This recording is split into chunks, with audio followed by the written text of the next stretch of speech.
শুভ সন্ধ্যা বন্ধুরা।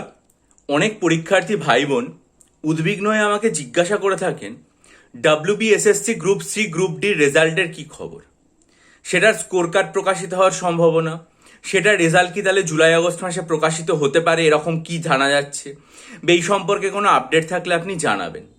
আজকে সংবাদপত্রের কলকাতা অংশে শুভঙ্কর চৌধুরীর রিপোর্টে একটা খবর প্রকাশিত হয়েছে, minister flags school teacher scarcity.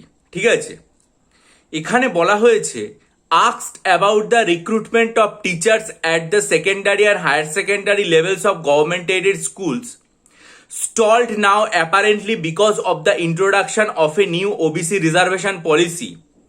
Minister said these are legal issues and that they were looking into it. তারপর লেখা হয়েছে the recruitments were stuck as SSC was awaiting legal opinion on whether the West Bengal government decision to implement 2010 OBC reservation norms reducing the quota from 17% to 7% would apply to ongoing recruitment.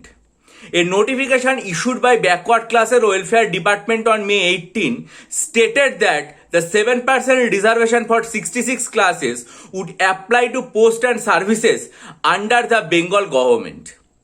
তাহলে দেখুন, এসএসসির তরফ থেকে যে result তৈরি করা হয়েছিল সেটা কিন্তু 17% ওবিসি রিজার্ভেশন, ওবিসি এ এবং ওবিসি বি সেটাকে কেন্দ্র করেই তৈরি করা হয়েছিল।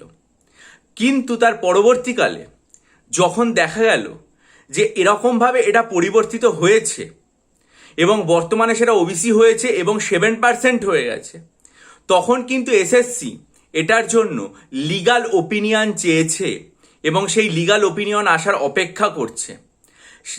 সেই জন্যই টিচার রিক্রুটমেন্ট প্রসেসটা এখনো আটকিয়ে আছে। এই রিপোর্টে আলাদা করে কোনো জায়গায় WBSSC group C group D নিয়ে কিছু লেখা নেই, কিন্তু টিচার রিক্রুটমেন্ট প্রসেস যেটা 31 অগস্টের মধ্যে শেষ হওয়ার কথা ছিল, একটা আশঙ্কা করা হচ্ছে যে হয়তো সেটা তার মধ্যে শেষ নাও হতে পারে। এই রিপোর্টেই সেটা প্রকাশ পেয়েছে। তাহলে খুব স্বাভাবিকভাবেই ডাব্লিউবিএসএসসি গ্রুপ সি এবং গ্রুপ ডির রেজাল্ট বেরোতে এই যে দেরি এবং পরীক্ষার্থীরা যে বারবার জিজ্ঞাসা করে থাকেন আমাকে, তার উত্তরে আমার এটাই মনে হয় যে এই যে এসএসসি যতক্ষণ না পর্যন্ত এই লিগাল ওপিনিয়নটা সম্পর্কে পরিষ্কার হচ্ছে তাদের কাছে বিষয়টা, যে তারা এই রিক্রুটমেন্টটা 17% রিজার্ভেশন দিয়ে করবে ওবিসি এবি সহ, নাকি 7% রিজার্ভেশন দিয়ে করবে শুধু ওবিসি নিয়ে, ততক্ষণ পর্যন্ত রেজাল্টের জন্য আমাদের অপেক্ষা করতে হবে। আজকের পত্রিকায় এই যে রেজাল্টটা প্রকাশিত হয়েছে, এই খবরটা এবং এখানে এই যে দুটো কথা, সেটা দেখে আমার মনে হলো যে আপনাদের সামনে এই আপডেটটা তুলে দেওয়া দরকার। এরপরে যদি এরকম খবর প্রকাশিত হয় যে এসএসসি এটা পেয়ে গেছে এবং তারা পরিষ্কার সিদ্ধান্ত নিয়েছে, যেভাবে আমাদের সিভিল সার্ভিসের ক্ষেত্রে দেখা গেল যে 17% রিজার্ভেশন সহ যেহেতু ফর্ম ফিল আপ হয়েছিল ওবিসি এবি নিয়ে, তাই সেভাবেই প্রিলিমস হতে চলেছে। সেরকম যদি এরাও এই সিদ্ধান্ত নেয় না, এই পরীক্ষাটা তো আগে হয়েছিল, ফলে সেখানকার যা রিজার্ভেশন রুল ছিল সেটা মেনেই হবে, তাহলে আপডেট পেলে নিশ্চয়ই আপনাদেরকে জানাবো। তার জন্য আপনারা চ্যানেলের দিকে অবশ্যই নজর রাখবেন। আর একটা জিনিস, এই সন্ধ্যাবেলাতে আজকের আনন্দবাজার পত্রিকায় আমি দেখলাম যে দেখুন, ইউপিএসসির তরফ থেকে পরিষ্কারভাবে পরীক্ষার যে নোটিফিকেশন 2027 সালে, নোটিফিকেশন বলছি, পরীক্ষার যে সম্ভাব্য তারিখ কবে কোন পরীক্ষা হবে ইউপিএসসির তরফ থেকে আজকে প্রকাশ করে দেওয়া হয়েছে। এটা কিন্তু 2026 নয়, 2027 সালের কর্মসূচি। তাহলে একটা পরীক্ষা 2027 সালে কি হবে সেটা যদি ইউনিয়ন পাবলিক সার্ভিস কমিশন এখনই ঘোষণা করে দিতে পারে, তাহলে পাবলিক সার্ভিস কমিশনের উচিত 2027-এ যেতে হবে না, অন্তত 2026-এ কবে কোন পরীক্ষা হবে সেটা ঘোষণা করে দেওয়া উচিত।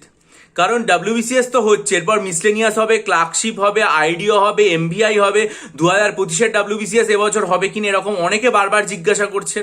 সুতরাং সেই সব পরীক্ষাগুলো কবে হবে না হবে তার যদি একটা টেন্টেটিভ ক্যালেন্ডার প্রকাশ করে দেয় তাহলে আমার মনে হয় খুব ভালো হয়। রাজ্যের মাননীয় মুখ্যমন্ত্রী মহাশয় বলেছেন যে এসএসসি, পিএসসি, তারপরে অন্যান্য সমস্ত রিক্রুটমেন্ট এজেন্সি যেগুলো রয়েছে তাদেরকে নিয়ে একটা বৈঠকে বসবেন। আমার যতদূর জানা যে এখনো পর্যন্ত বৈঠকটা হয়নি, হলে যেন অবশ্যই তাদেরকে এটা বলে দেওয়া হয় যে যত দ্রুত সম্ভব পিএসসিকে ঢেলে সাজানোর যে একটা রিপোর্ট অলরেডি আপনাদের সামনে রেখেছিলাম আনন্দবাজার পত্রিকা থেকে, সেটা হয়ে গেলে যেন একটা ক্যালেন্ডার প্রকাশ করে দেয়। কারণ এরকম একটা ক্যালেন্ডার প্রকাশিত হলে পরীক্ষার্থীরা মন খুলে অন্তত সামনের জন্য, সেটা 2025-এর WBCS হোক বা 2024-এর মিসলেনিয়াস ক্লার্কশিপ আইডিও এমভিআই হোক, প্রত্যেকটা পরীক্ষার জন্য মানসিকভাবে প্রস্তুতি নিতে পারে। আমরা 2027-এর পরীক্ষার সময়সীমা চাইছি না, অন্তত 2026-এরটাই প্রকাশিত হোক, এবং রাজ্যের তরফ থেকে যদি এ ব্যাপারে অত্যন্ত দ্রুত উদ্যোগ গ্রহণ করা হয়, আমার মনে হয় পরীক্ষার্থী ভাই বোনেরা খুব আপ্লুত হবে এবং তাদেরও রাজ্যের সরকারের কাছে এটা দাবি থাকবে, এই রাজ্যের অধিকর্তাদের কাছে, যে পাবলিক সার্ভিস কমিশনের সাথে কথা বলে বা তাদেরকে ঢেলে সাজিয়ে তাদের নতুন চেয়ারম্যান নিয়োগ করার প্রসেসটা কমপ্লিট করে যেন এরকম একটা এক্সাম ক্যালেন্ডার দ্রুত প্রকাশ করা হয়। হলে নিশ্চয়ই আমার চ্যানেলে জানাবো, তার জন্য চ্যানেলটা সাবস্ক্রাইব করুন, বেল আইকন প্রেস করে দিন। আর যদি মনে করেন আমার কাছ থেকে WBCS পরীক্ষার মক টেস্ট, মিসলেনিয়াসের মক টেস্ট, আর্ট কালচারের স্টাডি মেটেরিয়াল বা 3000+ static GK MCQ study material নেবেন, বা ডেসক্রিপটিভ বাংলা ইংরাজি অঙ্কের স্টাডি মেটেরিয়াল নেবেন, বা সাইকোলজি অপশনালে, তাহলে ডেসক্রিপশন বক্সে আমার ইমেল আইডি দেওয়া রইল, সেটা দেখে আমার সাথে ইমেলের মাধ্যমে যোগাযোগ করুন। বহু পরীক্ষার্থী উপকৃত হচ্ছেন, আশা করি আপনারাও উপকৃত হবেন। আপনাদের মতামত জানান, ভালো থাকবেন।